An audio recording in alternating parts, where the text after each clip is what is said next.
நமச்சிவாய சிவாய நம. அனைத்து தமிழ் உள்ளங்களுக்கும் கனிவான வணக்கங்கள். நிகழும் மங்களகரமான விசுவாசு ஆண்டு பங்குனி மாதம் 18ஆம் நாள் புதன்கிழமை அன்று சதுர்தசி திதியில் உத்திரம் நட்சத்திரத்தில் விருத்தி நாமயோகத்தில் வணிசை கரணத்தில் அமிர்தயோகம் கூடிய நன்னாளில் இந்த மகத்தான ஏப்ரல் மாதம் பிறக்கிறது. 2026ஆம் ஆண்டின் 4வது மாதமான ஏப்ரல் மாதம் மிகவும் முக்கியத்துவம் வாய்ந்த மாதமாகும். இந்த மாதம் பல கிரக பெயர்ச்சிகள், சேர்க்கைகள், நட்சத்திர மாற்றங்கள் நிகழ இருக்கிறது. ஏப்ரல் மாதத்தின் முதல் வாரத்தில் செவ்வாய் பகவான் மீனராசிக்கு பெயர்ச்சியாகிறார். சூரியன், செவ்வாய் மற்றும் சனி ஆகிய கிரகங்கள் இணைந்து மங்களாதித்ய யோகம், திரிகிரக யோகம் உள்ளிட்ட யோகங்கள் உருவாக இருக்கிறது. அதே போல சுக்கிர பகவான் ஏப்ரல் மாத தொடக்கத்தில் மேசராசியில் பெயர்ச்சியடைகிறார். மாத இறுதியில் ரிஷபராசிக்குள் பிரவேசமாகிறார். புதன் பகவான் ஏப்ரல் 11ஆம் தேதி மீனராசிக்குள் நுழைந்து சதுர்கிரக யோகத்தை உருவாக்குகிறார். ஏப்ரல் 14ஆம் தேதி சூரிய பகவான் மேசராசிக்கு பெயர்ச்சியடைந்து சுக்கிரனுடன் இணைந்து சுக்கிராதித்ய யோகத்தை உருவாக்குகிறார். ஏப்ரல் 17ஆம் தேதி சனி பகவான் உத்திரட்டாதி நட்சத்திரத்தின் 3ஆம் பாதத்தில் பிரவேசிக்கிறார். ஏப்ரல் 30ஆம் தேதி புதன் பகவான் மேசராசிக்குள் நுழைய இருக்கிறார். இந்த கிரகங்களின் அமைப்பினால் உங்கள் வாழ்வில் ஏற்படக்கூடிய சுப மற்றும் அசுப பலன்கள் என்ன என்பதனையும், அசுப பலன்கள் ஏற்படுமாயின் ராசிக்காரர்கள் செல்ல வேண்டிய கோவில் மற்றும் செய்ய வேண்டிய பரிகாரம் என்ன என்பதனை பற்றியும் விரிவாக காண்போம். பிறக்கப் போகும் இம்மாதத்தில் உங்கள் வாழ்வில் வளமும் நலமும் செல்வ செழிப்பும் பெற்று வாழ்வின் உயரிய நிலையை அடைய எல்லாம் வல்ல எம்பெருமானை வேண்டி விரும்பி கேட்டுக்கொள்கிறேன். கடகராசி அன்பர்களே, இந்த மாதம் திடீர் அதிர்ஷ்ட வாய்ப்புகள் ஏற்படும். குழந்தைகளால் மகிழ்ச்சி தரும் சம்பவங்கள் நிகழும். நண்பர்களும் அனுகூலமாக இருப்பார்கள். அவர்களிடம் எதிர்பார்த்த உதவிகள் கிடைக்கும். வெளிவட்டாரத்தில் செல்வாக்கு அதிகரிக்கும். ஆன்மீகத்தில் நாட்டமும் தெய்வ பக்தியும் அதிகரிக்கும். எடுத்த செயலை வெற்றிகரமாக முடிப்பீர்கள். பணப்புழக்கம் கணிசமாக உயரும். குடும்பத்தில் உறவினர்களிடையே இருந்த கருத்து வேறுபாடுகள் நீங்கி சுமூகமான சூழ்நிலை உண்டாகும். வெளிவட்டாரத்தில் மதிப்பு மரியாதை கூடும். சிலருக்கு புதிய வீடு வாகனம் வாங்கும் வாய்ப்பு உண்டாகும். மாத பிற்பகுதியில் குடும்ப பெரியவர்களால் நன்மைகள் நடக்கும். நண்பர்கள் உதவிகரமாக இருப்பார்கள். புதிய ஆடை ஆபரணங்களில் சேர்க்கை உண்டாகும். ஆண்களுக்கு பெண்களாலும் பெண்களுக்கு ஆண்களாலும் சில பிரச்சனைகள் ஏற்பட்டு நீங்கும். சிலருக்கு வெளி மாநிலங்களில் இருக்கும் புண்ணிய ஸ்தலங்களுக்கு செல்லும் வாய்ப்புகள் உண்டாகும். ஆனால் உடல் நலனில் கவனம் தேவைப்படுகிறது. வாகனத்தில் சிறு சிறு பழுதுகள் ஏற்படக்கூடும்.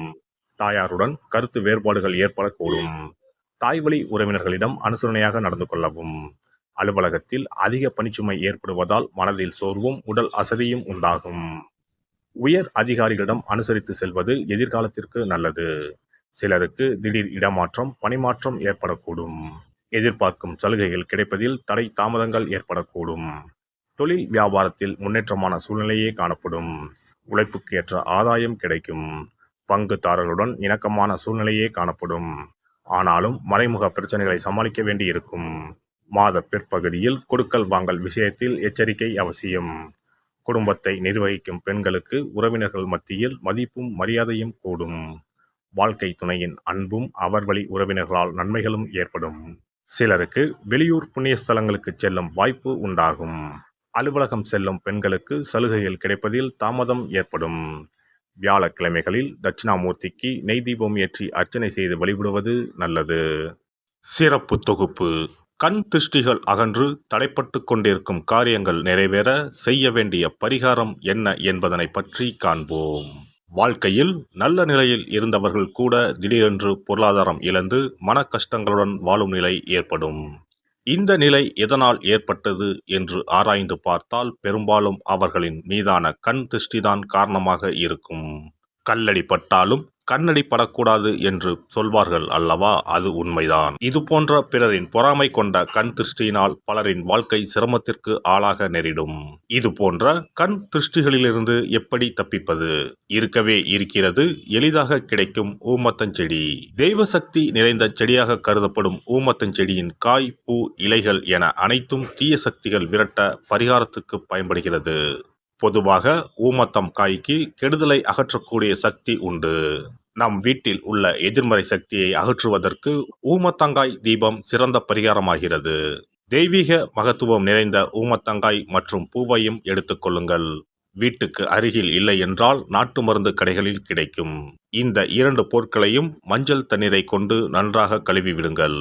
சிறிது நேரம் அவற்றிலுள்ள ஈரம் போக ஆறவிட்டு பிறகு அவற்றை ஒரு மஞ்சள் துணியில் குலதெய்வத்தை வேண்டி ₹1 நாணயத்தோடு சேர்த்து முடிந்து வீட்டின் நிலைப்படியில் கட்டி தொங்கவிடுங்கள். இந்த முடிச்சை வெள்ளிக்கிழமை அல்லது ஞாயிற்றுக்கிழமைகளில் தயார் செய்து வாசல் படியில் கட்டுவது சிறப்பு. தினமும் வீட்டில் தீபம் ஏற்றி காண்பிக்கும் போது இந்த முடிச்சுக்கும் காண்பிக்கவும்.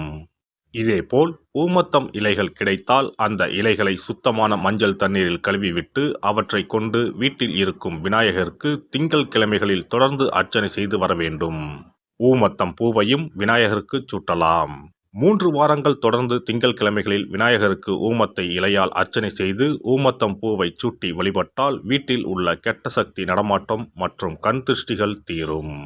ஊமத்தம் செடியும் சிவபெருமானுக்கு உகந்த இலை ஆகும். இந்த ஊமத்தங்காய் வைத்து சிவபெருமானுக்கு தீபம் ஏற்றி வழிபடுவதன் மூலம் நமது பிரச்சனைகளில் இருந்து எளிதாக விடுபட முடியும். முதலில் 2 ஊமத்தங்காய்களை எடுத்துக்கொள்ள வேண்டும்.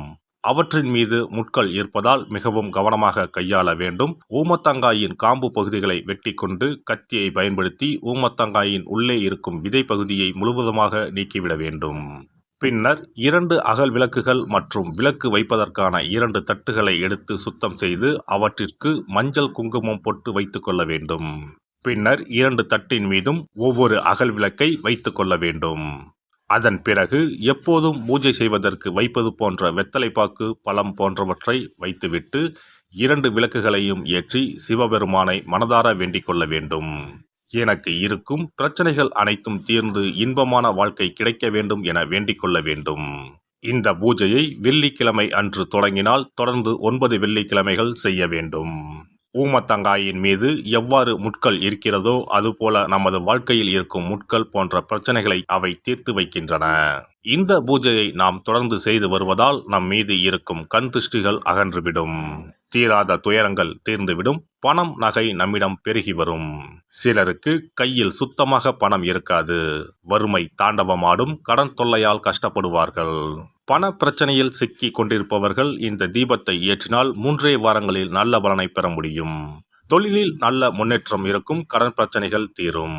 உறவினர்களிடையே பகைமை இருந்தால் அவையும் மறைந்துவிடும். நோய்வாய் உள்ளவர்கள் இந்த தீபத்தை ஏற்றுவதன் மூலம் நல்ல பலனை பெற முடியும்.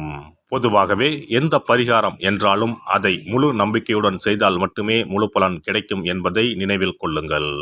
எல்லாம் வல்ல இறையருளால் நீங்களும் உங்கள் அன்பு குடும்பமும் உடல் நலம், நீலாயுள், நிறை செல்வம், உயர் புகழ், மெய்ஞானம் ஓங்கி வாழ்க வளமுடன். இந்த வீடியோ பதிவு உங்களுக்கு பிடித்திருந்தால் லைக் பண்ணுங்க, கமெண்ட் பண்ணுங்க, ஷேர் பண்ணுங்க. மறக்காம சப்ஸ்கிரைப் பண்ணுங்க. பக்கத்துல இருக்கிற பெல் பட்டனை கிளிக் பண்ணுங்க. நன்றி, வணக்கம். ஓம் நமச்சிவாய. சிவாய